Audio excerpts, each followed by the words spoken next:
सबको एजेंट द्वारा ले लिया गया और उसके बाद खुद की गाड़ी से एजेंटों ने वहाँ पे उस लोकेशन पे उनको पहुँचाया। एक बार जब सब इकट्ठा हो गए तो उनको एक कथाकथित जो आउट हुआ था पेपर, उनको रटवाया जा रहा था, लेकिन जब मिलान किया गया तो वो पेपर्स नहीं मिले। लेकिन जब रेड हुई तो हमें काफ़ी मात्रा में वैसे पेपर्स मिले जो उनको रटवाया जा रहा था। तो पूरा एक कॉन्स्पिरेसी हुई है पेपर आउट करने की, और अगर पेपर आउट नहीं हो पाया तो उनके उनके साथ एक फ्रॉड करने की। तो उनसे सारे डॉक्यूमेंट्स लेके उनको एक पेपर रटवा के और एग्ज़ाम निकालने की बात कही गई। तो इसमें 5 गैंग मेंबर्स जो सॉल्वर गैंग का नाम आया है उनकी गिरफ्तारी हुई है। और जो रेडिंग टीम थी वो सूचना मिलते ही हमारी वहाँ पे पहुँची। जो बुंडू एरिया, नामकुम एरिया, सभी के थाना प्रभारी, सरायकेला एसपी सर वहाँ पे आए थे, और उसके बाद चौका, ईचागढ़, सभी थाना प्रभारी वहाँ पे रात भर मौजूद रहे।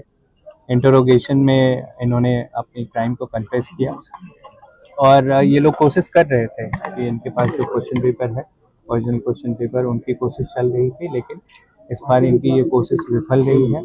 जो अभ्यर्थी हैं वो भी इस पूरे प्रोसेस में इन्वॉल्व रहे हैं, इस पूरे क्राइम का एक पार्ट रहे हैं, क्योंकि उन्होंने भी कोशिश की है कि पैसे देकर नौकरी पाने की।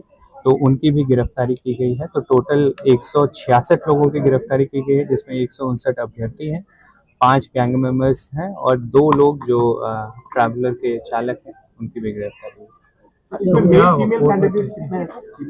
152 मेल कैंडिडेट्स हैं और 7 फीमेल कैंडिडेट्स। सर, और लोगों की पकड़ने की भी या फिर खोजबीन चल रही है? बिल्कुल, गैंग मेंबर्स, इनका जो गैंग है वो बहुत बड़ा गैंग है, बहुत फैला हुआ गैंग है। तो उसमें कुछ लोग भागने में भी सफल रहे और कुछ लोग बैकग्राउंड में भी काम कर रहे थे। तो कुछ और गैंग मेंबर्स का नाम सामने आया है, तो उनकी भी गिरफ्तारी करने की कोशिश कर रहे हैं। ये गैंग कहाँ फैला हुआ है? पेशी के दौरान काफ़ी चर्चा की गई कि इन अभियुक्तों की कैसे रिमांड हो।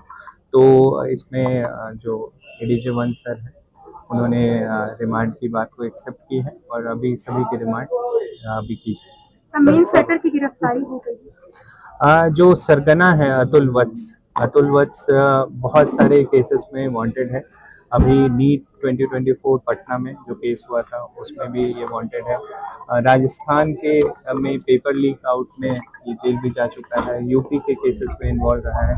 तो इसका एक पुराना क्रिमिनल इतिहास है, जिसकी एक बड़ी गिरफ्तारी यहाँ पे हुई है। तो बाकी जो एजेंसीज है वो भी इनको रिमांड करने के लिए ट्राई करेंगे।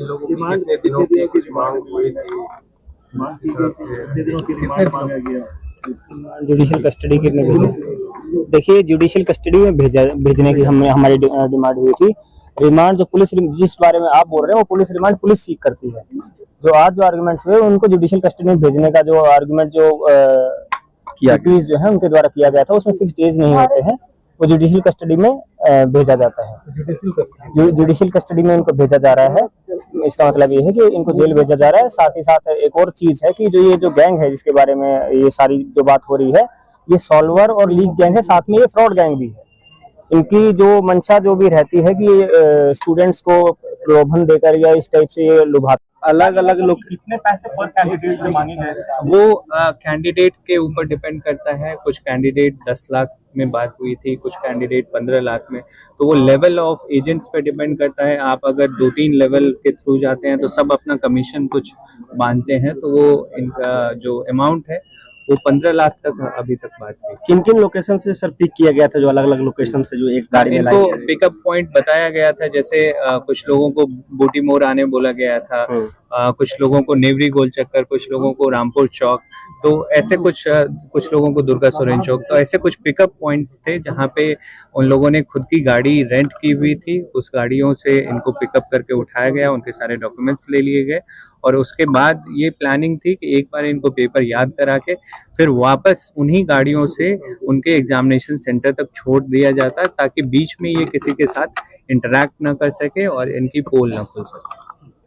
और इस पूरे प्रकरण में मैं स्पेशली धन्यवाद देना चाहता हूँ Saraikela SP sir Mukesh Lonayat sir का, जिन्होंने बहुत कम समय में आके वहाँ पे घटनास्थल पे आए उन्होंने पूरी एक टीम भेजी वहाँ पे, ईचागढ़ थाना प्रभारी, चौका थाना प्रभारी और उनकी पूरी टीम आई और पूरी रात इंटरोगेशन चली। तो मैं उनका स्पेशली इस पूरे प्रकरण में धन्यवाद देता हूँ। कुछ फरार भी जो हुए उनकी गिरफ्तारी को लेकर कुछ आप लोग को अवसर मिले हैं या अभी उनकी गिरफ्तारी की प्रयास चल रही है और उसके बाद ही कुछ कितने लोगों को फरार मिले?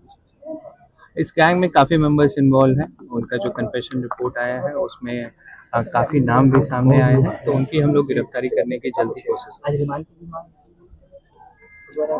करें। जुडिशियल रिमांड होने वाला है और प्रोसेस चल रहा है। कुछ देर में सारे जुडिशियल रिमांड के जो फॉर्मेलिटीज़ हैं वो उसको कंप्लीट करके इनको फिर हॉटवार जेल भेजा। ज़्यादातर कैंडिडेट्स कहाँ थे? इसमें 80% कैंडिडेट्स जो है वो सॉल्वर गैंग का सरगना है और इसको जो पटना की इकोनॉमिक इंटेलिजेंस यूनिट है वो ढूंढ रही है।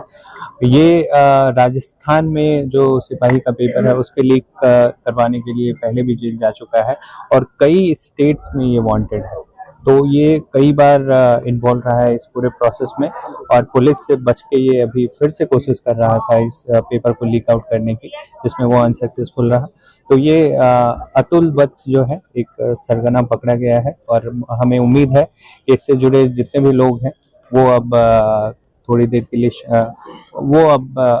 शांत हो जाएंगे और इस पूरे पेपर लीक वाले प्रोसेस पे उस पे विराम लगेगा। सर ये पूरा वर्क कैसे करते थे, किस तरीके से काम करने का तरीका, क्योंकि सब अलग अलग जिला के बच्चे हैं। ये जो है अतुल वत्स से बिहार के रहने वाले हैं।